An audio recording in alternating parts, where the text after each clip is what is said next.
শিক্ষক নিয়োগে অনিয়ম বন্ধসহ বিভিন্ন দাবিতে রাজধানীর তেজগাঁওয়ে ৭ রাস্তার মোড় অবরোধ করেছে ঢাকা পলিটেকনিক ইনস্টিটিউটের শিক্ষার্থীরা। ফলে সড়কে দেখা দিয়েছে তীব্র যানজট। চরম ভোগান্তিতে পড়েছেন যাত্রীরা। সকাল 10:30টার দিকে ৭ রাস্তায় মগবাজারের দিক থেকে আসা ফ্লাইওভারের সামনে দুই পাশের সড়ক অবরোধ করে বিক্ষোভ শুরু করে শিক্ষার্থীরা। এ কারণে ফার্মগেট থেকে কাজী নজরুল ইসলাম এভিনিউ হয়ে শাহবাগ পর্যন্ত রাস্তায় প্রায় পুরোটাই যানজটে স্থবির হয়ে আছে। এছাড়া মানিক মিয়া এভিনিউ, মগবাজার, ইস্কাটন, হাতিরঝিলের আশপাশের সড়কগুলোতেও দেখা দিয়েছে তীব্র যানজট। দীর্ঘ সময় যানবাহনে অপেক্ষায় থেকে অনেককেই হেঁটে গন্তব্যে যেতে দেখা গেছে।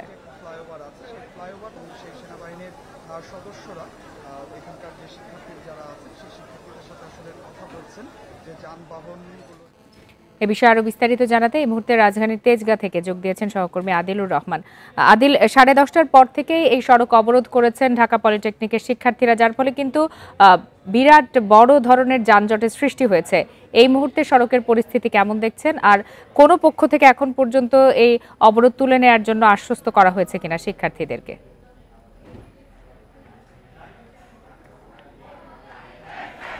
দেখুন, আসলে শুরুতেই এই পলিটেকনিক ইনস্টিটিউটে ঢাকা পলিটেকনিক ইনস্টিটিউটে শিক্ষার্থীরা যে আন্দোলন করছে সেই আন্দোলনের বিষয়টি আপনাদের একটু আসলে জানাতে চাই। সেটি হচ্ছে যে আজকে বেলা 10:30টার পর থেকে এই 10:30টার পর থেকে এই তেজগাঁয়ের যে ৭ রাস্তার যে মোড়টি আছে সেই ৭ রাস্তার মোড়ে মূলত এখানকার যে শিক্ষার্থীরা আছে সেই শিক্ষার্থীরা জড়ো হয়ে এই তাদের যে আন্দোলন সেই আন্দোলনটি আসলে চালিয়ে যাচ্ছেন এবং বিভিন্ন স্লোগানে এখানে পুরো এলাকাটি আসলে মুখর করে রেখেছেন। আমরা শিক্ষার্থীদের সাথে কথা বলেছিলাম। শিক্ষার্থীরা যেটি আসলে বলছেন যে শিক্ষক নিয়োগে অনিয়ম সহ ৬ দফা দাবিতে মূলত তারা তাদের যে আন্দোলনটি সেই আন্দোলনটি আজকে চালিয়ে যাচ্ছেন। এবং আমরা শিক্ষার্থীদের কাছ থেকে জানতে চেয়েছিলাম যে শিক্ষক নিয়োগে আসলে কি ধরনের অনিয়ম হয়েছে। শিক্ষার্থীরা বলছেন যে এই ঢাকা পলিটেকনিক ইনস্টিটিউটে অনেক শিক্ষক আছে যারা এই পলিটেকনিক ইনস্টিটিউট থেকে বা ইঞ্জিনিয়ারিং বিভাগ থেকে আসলে পাশ করেননি। সাধারণ যে মাধ্যম সেই সাধারণ মাধ্যমে পাশ করে ঢাকা পলিটেকনিক ইনস্টিটিউটে আসলে তারা শিক্ষকতা করছেন বা চাকরি করছেন। তারা যখন আসলে শিক্ষার্থীদেরকে পড়াতে যাচ্ছেন বা কারিগরি জ্ঞান যেটি আসলে দিতে যাচ্ছেন সেই কারিগরি জ্ঞান শিক্ষার্থীদের জন্য যথেষ্ট নয়, এই দাবিটি আসলে শিক্ষার্থীরা করছেন এবং বলছেন যে শিক্ষক নিয়োগে আসলে ব্যাপক অনিয়ম হয়েছে।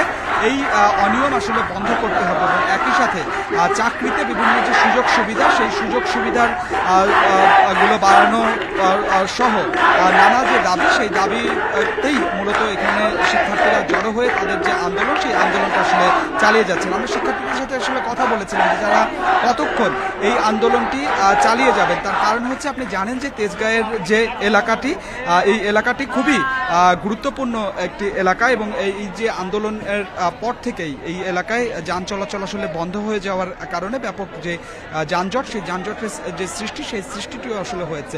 শিক্ষার্থীরা বলছেন যে তাদের যে দাবিগুলো আছে সেই দাবিগুলো মেনে না নেওয়া পর্যন্ত তাদের যে আন্দোলন সেই আন্দোলনটি তারা চালিয়ে যাবেন এবং শিক্ষার্থীরা বলছেন যে এর আগেও তারা বিভিন্ন দপ্তরে তারা গিয়েছেন, তাদের যে দাবিগুলো আছে সেই দাবিগুলো তারা তুলে ধরেছেন। বিভিন্ন সময় তাদেরকে আশ্বাস দেওয়া হয়েছে, কিন্তু তারা সেই আশ্বাসই থেকে গেছে।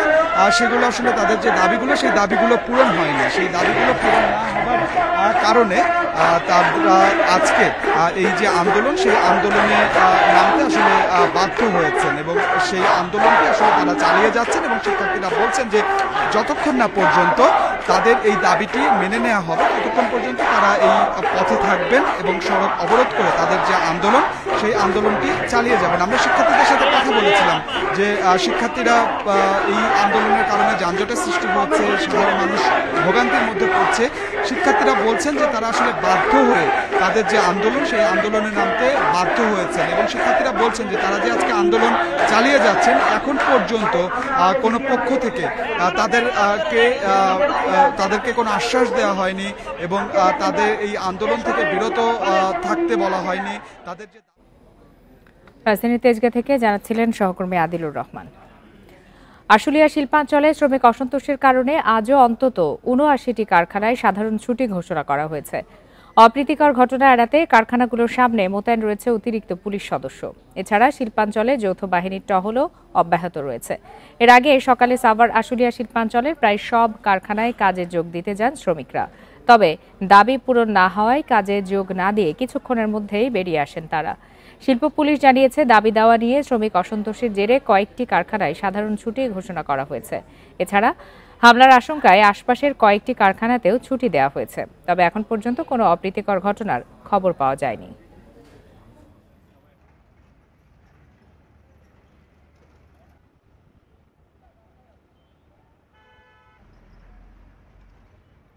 ফ্যাক্টরির ভিতরে ইন্টারনাল সমস্যাগুলো সলভ করতে পারে নাই এবং অনেকে অন্য ফ্যাক্টরি দ্বারা ডিস্টার্ব হওয়ার ভয়ে কিছু কিছু ফ্যাক্টরি বন্ধ রেখেছে, যার কারণে আজকে টোটাল ৭৯টার মতো ফ্যাক্টরির কাজ বন্ধ আছে, বাকি সকল ফ্যাক্টরি চলমান আছে। রাস্তায় কোথাও কোনো সহিংসতা কিংবা কোনো ধরনের অবরোধ, রাস্তা ব্লক কোনো কিছুই নেই।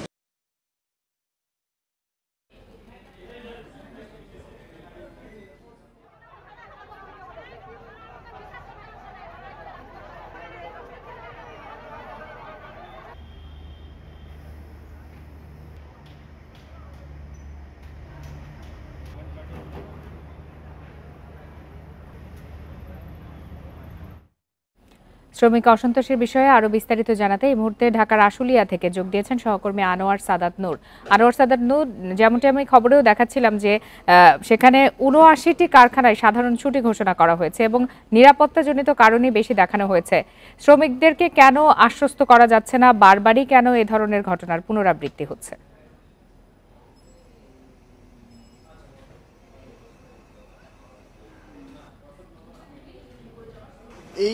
এই কর্মবিরতি কিন্তু শুধু আজকে না, গত কয়েকদিন ধরেই কিন্তু শ্রমিকদের এরকম কর্মবিরতির দিচ্ছে। কখনো একটি দুটি কারখানায়, কখনো তারা নিজেরা সংঘবদ্ধ হয়ে সব কারখানাগুলিকে একসাথে করে কিন্তু তারা কর্মবিরতির ডাক দিচ্ছে। তারা শ্রমিকরা যারা এখন পর্যন্ত কর্মবিরতি শেষে এদিকে আছেন, শ্রমিকদের অনেকের সাথে নিজস্ব কিছু দাবি দেওয়া আছে কোম্পানির কাছে, মালিক কর্তৃপক্ষের কাছে, যে তারা কিছু দাবি, বেতন বৈষম্যের কথা বলছেন, নতুন করে নিয়োগের কথা বলছেন। অনেকে যারা নতুন করে চাকরি নিতে আসছেন তারা বলছেন যে নারী পুরুষ উভয়কেই সমান সমান জায়গা দেওয়া হয় চাকরির ক্ষেত্রে। তো এরকম বেশ কিছু দাবি নিয়ে কিন্তু তারা এই কর্মবিরতিতে যাচ্ছেন। অনেক সময় তারা কথা বলছেন কর্তৃপক্ষের সাথে, মেনে নিচ্ছেন দাবি দেওয়া, পুনরায় কিন্তু আবার সেই যে দাবি দেওয়া যেটা হচ্ছিল সেখান থেকে তারা ফিরে আসছেন।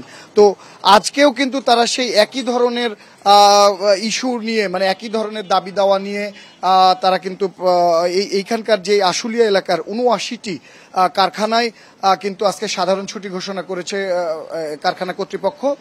উৎপাদন কার্যক্রম বন্ধ আছে।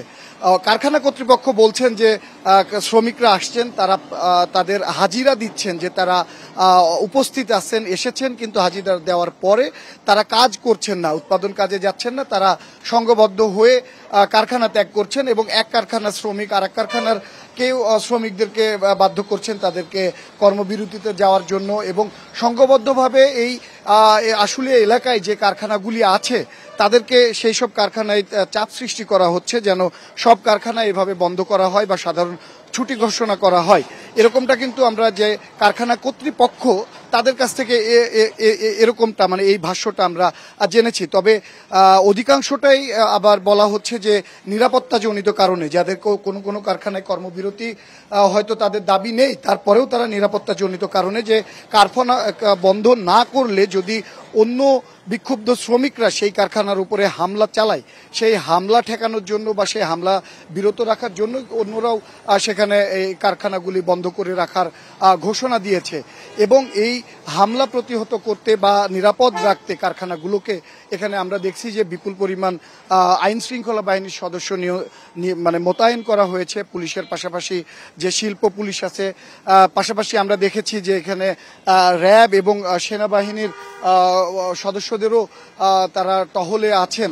এবং তারা দেখলাম যে ছত্রভঙ্গ করে দেওয়ার জন্য যে এপিসি কামান পুলিশের সেটিও এখানে মজুদ করে রাখা হয়েছে। সর্বোপরি আর আইন শৃঙ্খলা নিরাপত্তা বাহিনীর সদস্যরা তৎপর আছেন যেন কোনো ধরনের বিশৃঙ্খল পরিস্থিতির সৃষ্টি না হয়, এবং এখন পর্যন্ত কোনো বিশৃঙ্খল পরিস্থিতির সৃষ্টি হয়নি বলেও আমরা জানতে পেরেছি। আশুলিয়া থেকে জানাচ্ছিলেন সহকর্মী আনোয়ার সাদাত নূর। বৈষম্য বিরোধী ছাত্র আন্দোলনের সময় গুলিতে নিহত ও আহতদের তথ্য সংগ্রহ করতে চায় আন্তর্জাতিক অপরাধ ট্রাইব্যুনালের তদন্ত সংস্থা। এরই মধ্যে তথ্য চেয়ে দেশের সব সরকারি বেসরকারি হাসপাতাল ও কবরস্থান সহ জেলা প্রশাসকদের কাছে চিঠি দেওয়া হয়েছে। দুপুরে ব্রিফিংয়ে এই তথ্য জানান ট্রাইব্যুনালের চিফ প্রসিকিউটর মোহাম্মদ তাজুল ইসলাম। বলেন, তদন্তের অংশ হিসাবে সব গণমাধ্যমের কাছে তথ্য ও ভিডিও ফুটেজ চেয়ে চিঠি দেওয়া হয়েছে। এর আগে রবিবার দায়িত্ব গ্রহণ করে তাজুল ইসলাম বলেছিলেন, জুলাই আগস্টে সংগঠিত গণহত্যার আলামত সংগ্রহ করাই তাদের প্রধান চ্যালেঞ্জ। তিনি জানান, গণহত্যার দায়ে ট্রাইব্যুনালে দায়ের করা অভিযোগের প্রধান অভিযুক্ত সাবেক প্রধানমন্ত্রী শেখ হাসিনা। তিনি সহ পলাতক সব আসামিকে দেশে ফিরিয়ে আনার প্রক্রিয়া শুরু হবে। তদন্তের সময় আসামিদের গ্রেপ্তারের আবেদনের কথাও জানান তাজুল ইসলাম। সারা বাংলাদেশের আজকে সকল জেলা প্রশাসক, সকল পুলিশ সুপার, সকল সিভিল সার্জন এদের কাছে চিঠি পাঠাচ্ছি যে আপনাদের কাছে কত আহত এবং নিহতের তালিকা আছে, কত মামলা হয়েছে, আপনাদের কাছে কত ঘটনার বিবরণ আছে, সেগুলো তদন্ত সংস্থার কাছে পাঠানোর জন্য। এছাড়া আমরা সকল মিডিয়া হাউসকে চিঠি দিচ্ছি যে মিডিয়ার কাছে যত অডিও এবং ভিডিও ফুটেজ আছে, প্রিন্ট মিডিয়ার যত রিপোর্ট আছে, সব কিছু আমরা চেয়েছি। অন্তর্বর্তী সরকার কি কি সংস্কার করবে তা জনগণের সামনে তুলে ধরা উচিত বলে মন্তব্য করেছেন বিএনপির মহাসচিব মির্জা ফখরুল ইসলাম আলমগীর। তিনি বলেন, যে স্বাধীনতা অর্জন হয়েছে তার সুফল পেতে গণতন্ত্র ও আইনের শাসন প্রতিষ্ঠা করতে হবে। জাতীয়তাবাদী মহিলা দলের প্রতিষ্ঠা বার্ষিকী উপলক্ষে জিয়াউর রহমানের মাজারে পুষ্পস্তবক অর্পণ শেষে মির্জা ফখরুল কথা বলেন। ভারত এই অঞ্চলে প্রভুত্ব বজায় রাখতে চায় বলে মন্তব্য করে তিনি বলেন, পারস্পরিক শ্রদ্ধাবোধের মাধ্যমে ভারত বাংলাদেশের সম্পর্ক হওয়া উচিত।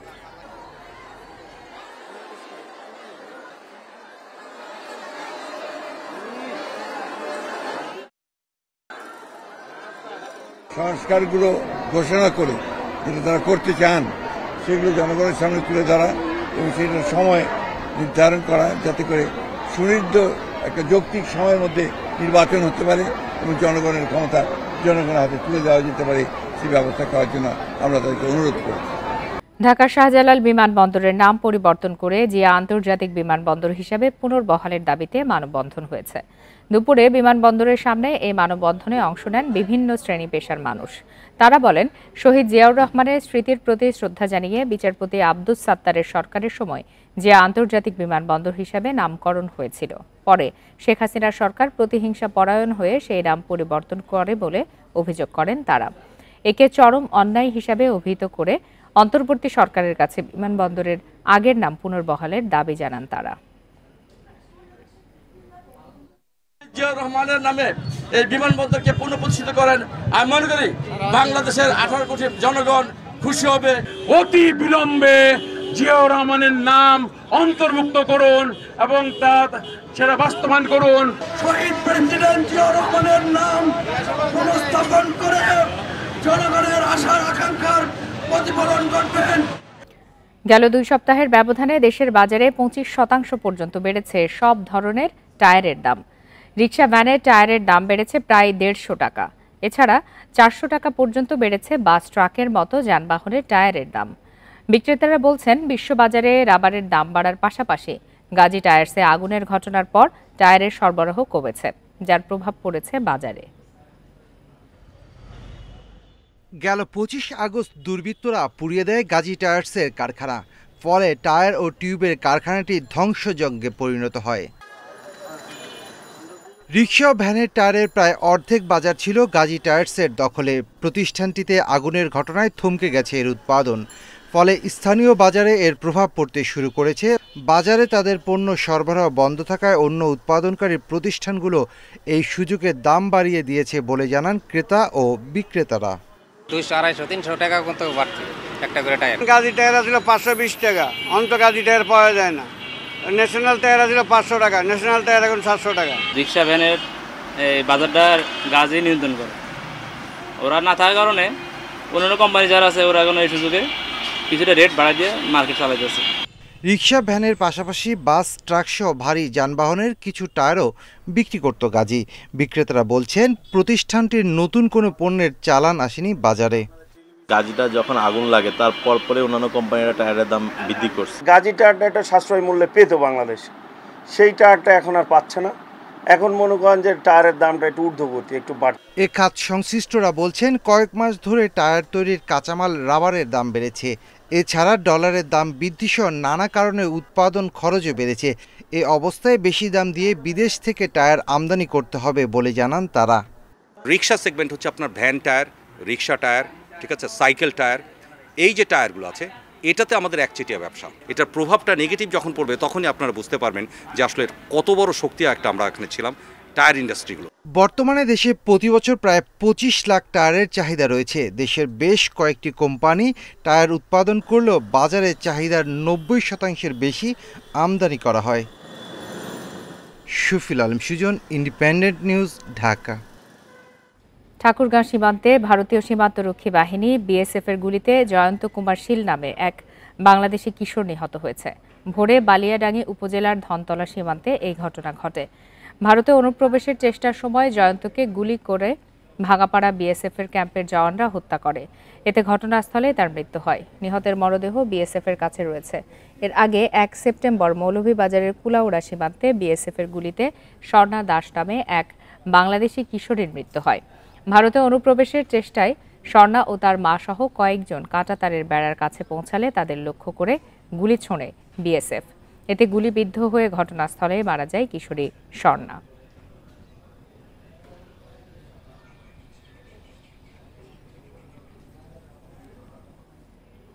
এ বিষয়ে আরো বিস্তারিত জানাতে এই মুহূর্তে ঠাকুরগাঁও থেকে যোগ দিয়েছেন সহকর্মী মোহাম্মদ শামসুজ্জোহা।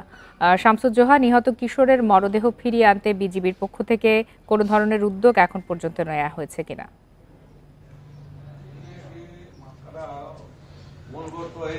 ঠাকুরগাঁও 50 বিজিবির অধীনে এই আজকে যে ধনতলা বিজিবির সৈন্যরা রয়েছেন তারা ডিঙ্গাপাড়া আর বিএসএফ সদস্যদের সাথে পতাকা বৈঠক ইতিমধ্যে করেছেন এবং তারা পতাকা বৈঠকের মাধ্যমে কড়া প্রতিবাদ জানিয়েছেন এবং আমরা যেটি জানতে পেরেছি বিএসএফ এর সদস্যরা এই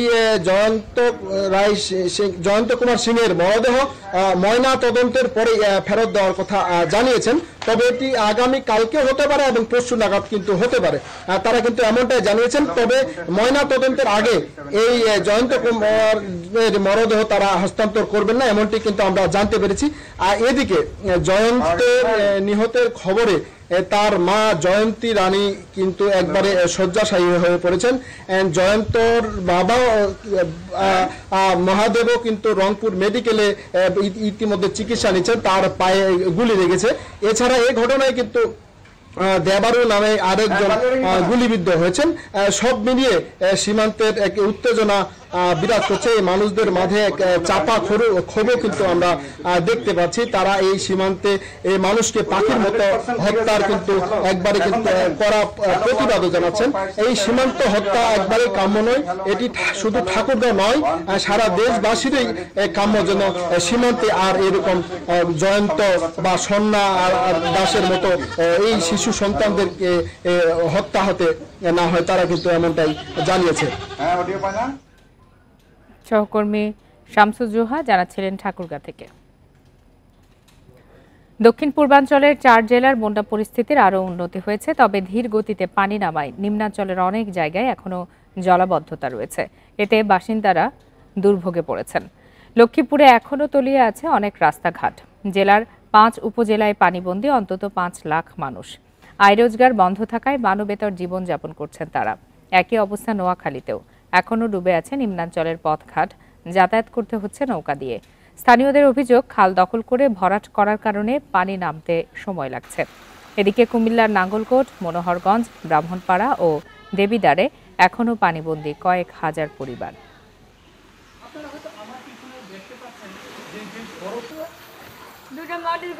এখন আমরা খুব অসুবিধাতে আছি। এখন আমরা চলবার মতো কোনো ক্যাপাসিটি নাই, দিন মজুরি করে যাই দেওয়া বন্ধ।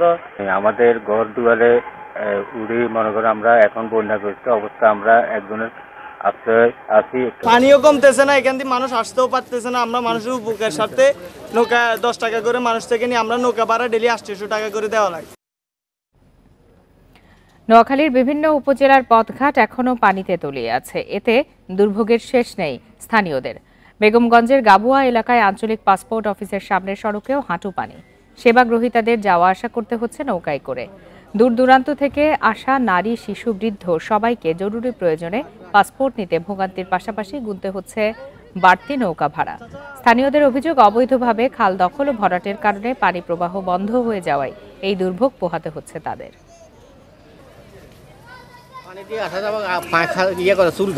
এই জন্য নৌকা দিয়ে 10 টাকা করে আসলাম। দুঃখের বিষয় হলো একটা পাসপোর্ট অফিস, এই অফিসের যে রাস্তা, এই রাস্তাটা খুবই নিচু।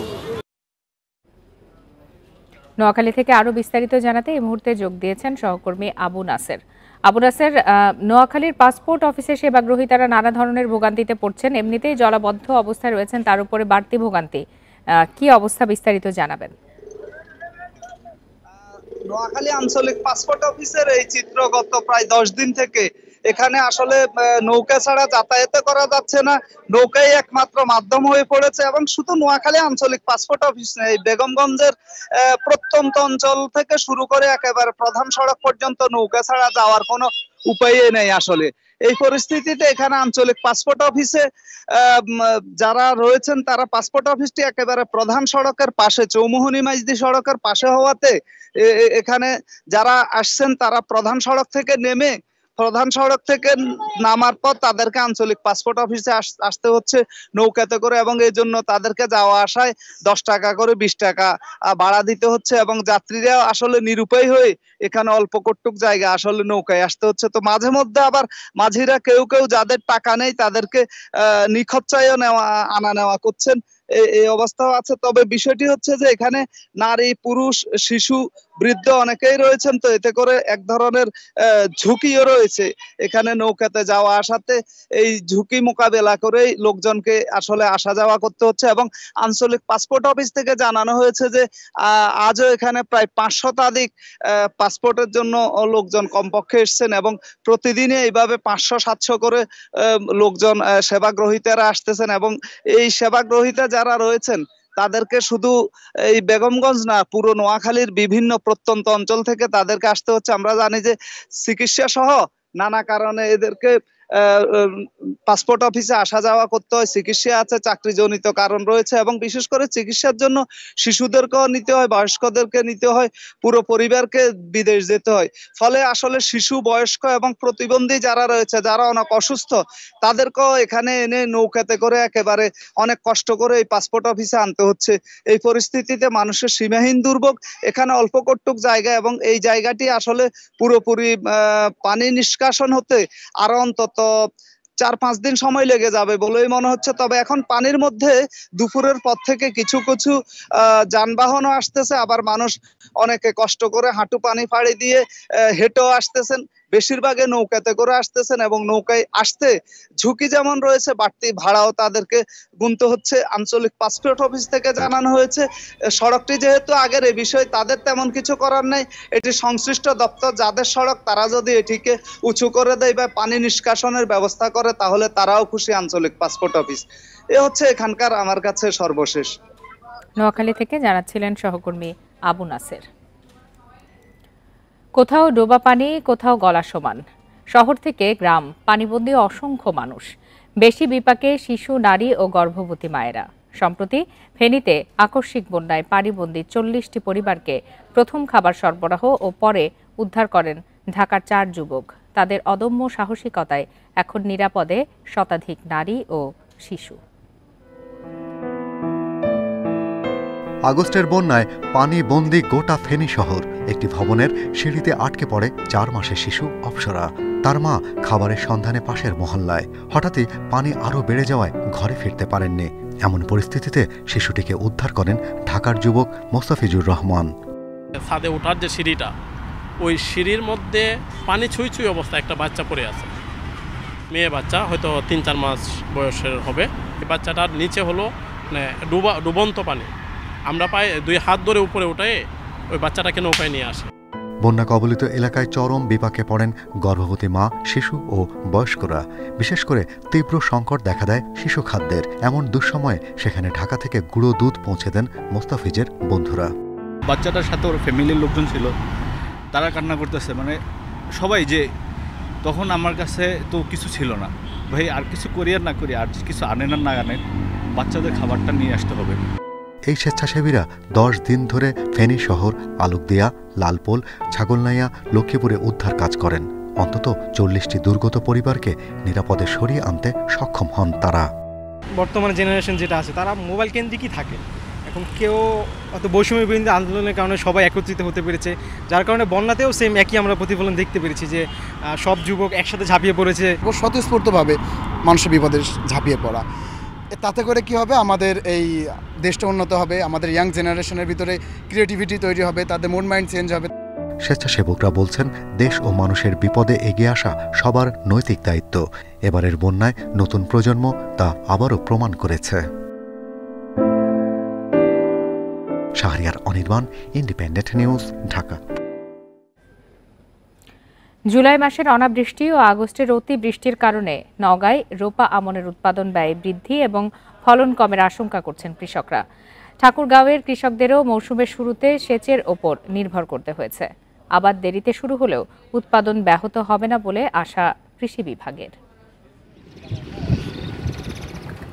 ধান উৎপাদনে অন্যতম জেলা নওগাঁয় চলতি মৌসুমে রোপা আমনের আবাদ শুরু হয়েছে কিছুটা দেরিতে। কৃষকরা বলছেন, জুলাই মাসে অনাবৃষ্টিতে ধান রোপণ পিছিয়ে যায়। পরে 85% জমিতে সেচের মাধ্যমে আবাদ করা হয়। বাকি অংশে আগস্টের বৃষ্টির পানিতে চারা রোপণ করা হলেও অনেকের বীজতলা ডুবে উৎপাদন ব্যয় বেড়েছে। আবার দেরিতে আবাদের কারণে রয়েছে কম উৎপাদনের আশঙ্কা। টাকা খরচ বেশি যাচ্ছে, বিচুন বেশি যাচ্ছে, আপনার হচ্ছে এই উৎপাদন ধানের যে থোপটা হবে, সেই থোপটা এখন তো মনে করেন চিকন হয়ে আসবে, ফলন এটার একটু কম হবে, ওটার 16 হয়, এটার 12 হবে এরকম। তবে বিলম্বে আবাদ শুরু হলেও উৎপাদন ব্যাহত হবে না বলে আশা কৃষি বিভাগের। সার্বিকভাবে আমাদের যে আবহাওয়া, এই আবহাওয়া মানে রোপা আমন চাষের জন্য অনুকূলে আছে। বৃষ্টিপাত, সেই সাথে রৌদ্রোজ্জ্বল দিন সব মিলিয়ে আমাদের মাঠের অবস্থা ভালো রয়েছে। ঠাকুরগাঁওয়েও বেশিরভাগ জমিতে সেচ দিয়ে ধান আবাদ করা হয়েছে। এখন বৃষ্টি হওয়ায় সেচ লাগছে না। এ অবস্থায় লক্ষ্যমাত্রা পূরণে আশাবাদী কৃষি বিভাগ। আল্লাহ পাক এখন বৃষ্টি দিয়েছে, এই জন্য এখন ধান লাগাইতেছি। আল্লাহ যদি রহমত হয় তো ইনশাল্লাহ ফলন কম হবে না। 15 আগস্ট পর্যন্ত আমাদের যেগুলো আলোক অসংবেদনশীল জাত সেগুলো লাগানোর সুযোগ রয়েছে, এবং আলোক সংবেদনশীল জাত যেগুলো রয়েছে, বিশেষ করে সুগন্ধি জাত, সেগুলো কিন্তু আমরা সেপ্টেম্বর মাসের 15 তারিখ পর্যন্ত লাগাতে পারব। এবার নওগাঁ ও ঠাকুরগাঁওয়ে 3,33,000 হেক্টর জমিতে ধান আবাদের লক্ষ্যমাত্রা নির্ধারণ করেছে কৃষি বিভাগ। Sadequr Rahman Siddiqui, independent news. দীর্ঘ 17 বছর পর নতুন নেতৃত্ব পেল বেসরকারি ব্যাংক মালিকদের সংগঠন বাংলাদেশ অ্যাসোসিয়েশন অব ব্যাংকস, বিএবি। সংগঠনটির সভাপতি হয়েছেন ঢাকা ব্যাংকের চেয়ারম্যান আব্দুল হাই সরকার। সোমবার রাজধানীর গুলশানে বিএবির সাধারণ সভায় নতুন কমিটি গঠন করা হয়। সংগঠনটির ভাইস চেয়ারম্যান হয়েছেন ফার্স্ট সিকিউরিটি ইসলামী ব্যাংকের চেয়ারম্যান আব্দুল মান্নান এবং ব্যাংক এশিয়ার চেয়ারম্যান রোমো রৌফ চৌধুরী। এর আগে বিএবির চেয়ারম্যান নজরুল ইসলাম মজুমদার 2008 সালের জানুয়ারি থেকে টানা ক্ষমতায় ছিলেন। সরকার পরিবর্তনের পর নজরুল ইসলাম মজুমদারকে এক্সিম ব্যাংকের পরিচালক ও চেয়ারম্যান পদ থেকে সরিয়ে দেয় বাংলাদেশ ব্যাংক। ফলে বিএবির চেয়ারম্যান পদও হারান তিনি।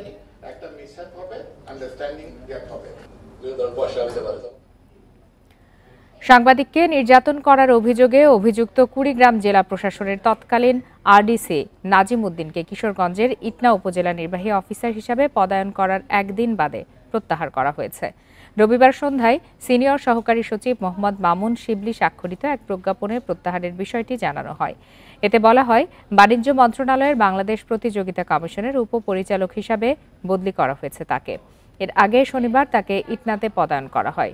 অভিযোগ আছে 2020 সালে কুড়িগ্রামের তৎকালীন জেলা প্রশাসককে নিয়ে সংবাদ প্রকাশের জেরে সাংবাদিক আরিফকে বাড়ি থেকে তুলে নিয়ে যায় আরডিসি নাজিম উদ্দিনের নেতৃত্বে জেলা প্রশাসনের একটি দল। পরে আরিফকে নির্যাতন করে মাদক মামলায় কারাগারে পাঠানো হয়। সীতাকুণ্ডের এসএনসি ব্রেকিং ইয়ার্ডে বিস্ফোরণের ঘটনায় আরও একজনের মৃত্যু হয়েছে। এ নিয়ে ওই ঘটনায় নিহত বেড়ে দাঁড়িয়েছে 2 জনে। বিস্ফোরণে দগ্ধ আরও 6 জন ঢাকা মেডিকেলের বার্ন ইনস্টিটিউটে ভর্তি রয়েছে। তাদের সবার অবস্থায় আশঙ্কাজনক বলে জানিয়েছেন চিকিৎসকরা। শনিবার দুপুরে এসএনসি ব্রেকিং ইয়ার্ডে জাহাজ কাটার কাজ করছিলেন শ্রমিকরা। জাহাজের পাম্প রুমে লোহার পাত কাটার সময় হঠাৎ বিস্ফোরণ হয়। এতে দগ্ধ হন 12 শ্রমিক। তাদেরকে উদ্ধার করে প্রথমে নেওয়া হয় চট্টগ্রাম মেডিকেল কলেজ হাসপাতালে। সেখানে বার্ন ইউনিটে আইসিইউ সুবিধা না থাকায় আশঙ্কাজনক 8 জনকে পাঠানো হয় ঢাকায়। পথেই মারা যান 1 জন।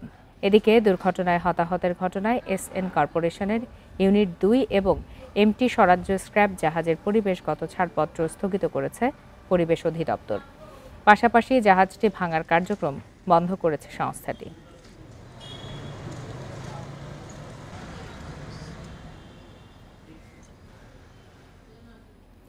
প্রবীণ চিত্রশিল্পী মুস্তাফা মনোয়ারের শারীরিক অবস্থার অবনতি হয় লাইফ সাপোর্টে রাখা হয়েছে। বুধবার বিকালে অসুস্থ হয়ে পড়লে তাকে রাজধানীর একটি বেসরকারি হাসপাতালে ভর্তি করা হয়। শনিবার বিকালের দিকে শারীরিক অবস্থার অবনতি হলে তাকে লাইফ সাপোর্টে নেওয়া হয় বলে জানিয়েছে পরিবার। মুস্তাফা মনোয়ারের অবস্থা আশঙ্কাজনক বলে জানিয়েছেন তারা। মে মাসে ভারত থেকে চিকিৎসার পর তাকে দেশে নিয়ে আসা হয়। এরপর থেরাপি দেওয়া হয়েছে। দীর্ঘদিন ধরে নিউমোনিয়া ও প্রোস্টেট ক্যান্সারে ভুগছেন তিনি। শিল্প সংস্কৃতির বিভিন্ন ক্ষেত্রে অবদানের জন্য খ্যাতি অর্জন করেন মুস্তাফা মনোয়ার।